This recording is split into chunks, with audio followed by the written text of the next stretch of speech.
ఓం సమర్థ సద్గురు సాయినాథాయ నమః. శ్రీ సాయి లీలామృతం అధ్యాయం 22. హారతి అవ్వగానే బాబా పడుకునేవారు. మొదటి రోజులలో ఆయన ఎప్పుడూ ఒక గోనెపట్ట పడకగా వేసుకునేవారు. పగలు దానిపైనే కూర్చునేవారు.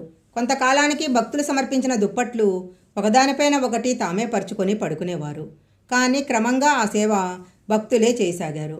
ఎక్కడ చిన్న మడత వచ్చినా వాళ్ళు దుప్పట్లన్నీ తీసి సరిగా చేయవలసిందే. ఒకసారి దీక్షిత్ ఆయనకొక మంచం తెస్తానన్నాడు. మహల్సాపతిని కింద విడిచి, నేను మంచం మీద ఎలా పడుకునేది, అతనిని దానిపైన పడుకోమని చెప్పి నేను కింద పడుకోవచ్చు అన్నారు బాబా. అతడు వారిద్దరికీ చక్క పలకలు ఇస్తానన్నాడు. కానీ బాబా అంగీకరించలేదు. వారికి దోమల బాధ నివారించాలని దోమతెర కడదామంటే ఆయన ఒప్పుకోలేదు. ఒకసారి పట్టుదలగా కడితే ఆయన కోపంతో దానిని పీకి అవతల పారేశారు. అలాగే తీవ్రమైన వేసవిలో ఆయనకు చల్లదనం ఇవ్వాలని భక్తులు మసీదు ముంగిలి నీటితో తడిపేవారు. కానీ సాయి దూనిలో ఎక్కువ కట్టెలు వేసి వేడిని పెంచి దాని దగ్గర కూర్చునేవారు. అలాగే చలికాలంలో ఆయనకు మంచు సోకకుండా మసీదు ముందు భాగాన రాత్రి సమయంలో భక్తులు దట్టమైన గుడ్డ వేలాడదీసేవారు. అది చూసి ఆయన ఎగతాళిగా, అవునవును, మీరంతా నన్నిలా కాపాడకపోతే ఏమైపోతాను అని వెంటనే గంభీరంగా, మీరు నన్నేం కాపాడగలరు, నేనే మీ అందరినీ కాపాడతాను అనేవారు. మసీదులో బాబాతో పాటు తాచా మహల్సాపతి కూడా ఉండేవారు. మహల్సాపతి ఆయన పాదాలొత్తేవాడు. అతడికి నిద్ర తూగితే ఆయన తట్టి లేపేవారు. అతనిని రాత్రి లఘుశంకకు కూడా బయటికి పోనివ్వక, మసీదు నుండి దిగితే చచ్చిపోతావు, జాగ్రత్త అనేవారు. ఆ ముగ్గురు వారి తలలు తూర్పు, పడమర, ఉత్తర దిక్కులకు పెట్టుకొని మసీదు మధ్యలో పాదాలు కలిపేలా పడుకొని ఎంతోసేపు మాట్లాడుకునేవారు. వారిలో ఎవరు నిద్ర తూగినా రెండవ వానితో కలిసి సాయి అతనిని అటూ ఇటూ ఊపి అతని తల, వీపు, కాళ్ళు నొక్కి నిద్రలేపేవారు. ఇలా 14 సంవత్సరాల పాటు తాచా మసీదులోనే నిద్రించాడు.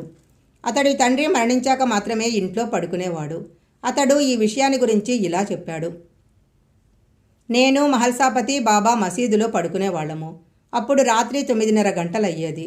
కొద్దిసేపటికి మహల్సాపతి లేచి ప్రమిదలో నూనె వేసి ఒత్తులు సవరించి బాబా రొట్టెలు పెట్టుకునే కుండ మీద మూత పెట్టి దున్నెలో కట్టెలు వేసేవాడు.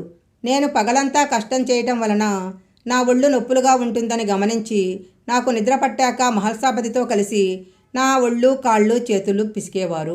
నాకు అదెంతో బాధనిపించేది. అలా చేస్తే నేను మసీదుకే రానని బెదిరించి ఒకసారి నేను 10-12 రోజులు వెళ్ళనే లేదు.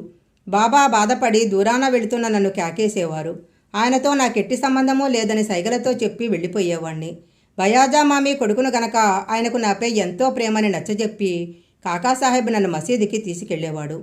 ముందటి అధ్యాయాలలో మనము గమనించినట్లు మహా అద్భుతమైన శక్తి, ఈ అధ్యాయంలో గమనించినట్లు సాటిలేని వైరాగ్యము గల సాయి కేవలము ఒక సామాన్య మానవునిలా అంతకంటే కూడా అసమానమైన వినమ్రతలతో ప్రవర్తించేవారు.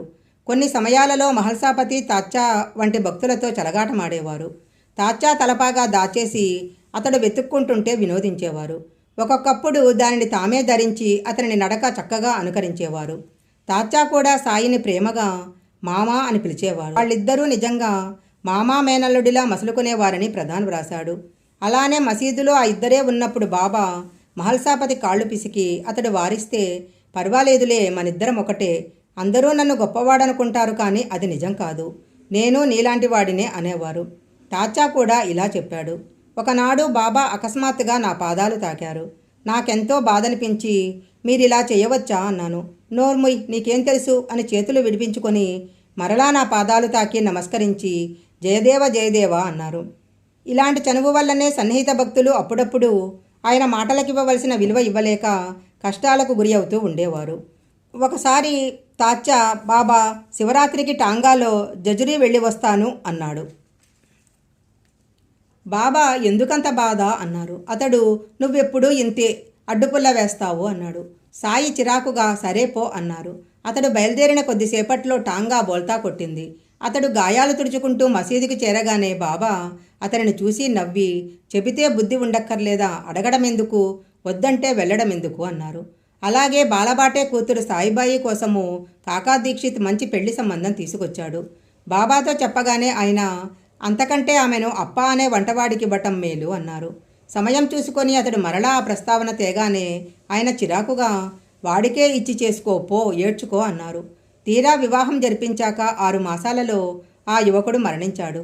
ఆ వార్త వినగానే భక్తులతో బాబా ప్రతివాడు బాబా నీకు తెలియంది ఏముంది అంటాడే కానీ చెప్పినట్లు విని చచ్చేవాడెవరూ లేరు అన్నారు. ఎన్నిసార్లు ఆయన చరిత్ర చదివినా మనం మాత్రం చేసేదేమిటి?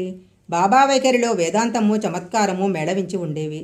ఒక గృహిణి తమ భర్త ఇల్లు విడిచిపోయి 3 సంవత్సరాలైందని కన్నీటితో చెప్పుకుంది. ఆయన నా భర్త ఎప్పుడూ నాతో ఉంటూ కూడా ఒక్కసారైనా పలకడు, ముఖం చూపించడు, నేనేం చేసేది అని పెద్దగా శోకించారు. ఆమె విస్తుపోయింది కానీ ఆమెకేమీ అర్థం కాలేదు. కొద్ది కాలానికి ఆమె భర్త తిరిగి వచ్చాడు. కానీ ఆమెతో మాట్లాడలేదు. ఆమె ముఖం కూడా చూడలేదు. ఆ బాధకామె అతడు ఇల్లు విడిచిన రోజులే మేలనుకుంది. క్రమంగా అతడు ప్రతి చిన్నదానికి ఆమెను తిడుతూ కొడుతూ ఉండేవాడు. అప్పుడు ఆమె అతడు మౌనంగా ఉన్న రోజులే మేలనుకుంది. కొంతకాలానికి అతడు చనిపోయాడు. ఆ తరువాత వేదాంత శ్రవణం చేస్తుంటే బాబా మాటలు అర్థమయ్యాయి. పరమాత్మే అసలైన భర్త. ఎప్పుడూ కూడా ఉంటున్నా కనిపించడు, మాట్లాడడు. మానవులు పాటుపడవలసింది నిజానికి ఆయన ఒక్కడి కోసమే. శ్రీ సాయి లీలామృతం అధ్యాయం 22 సంపూర్ణం.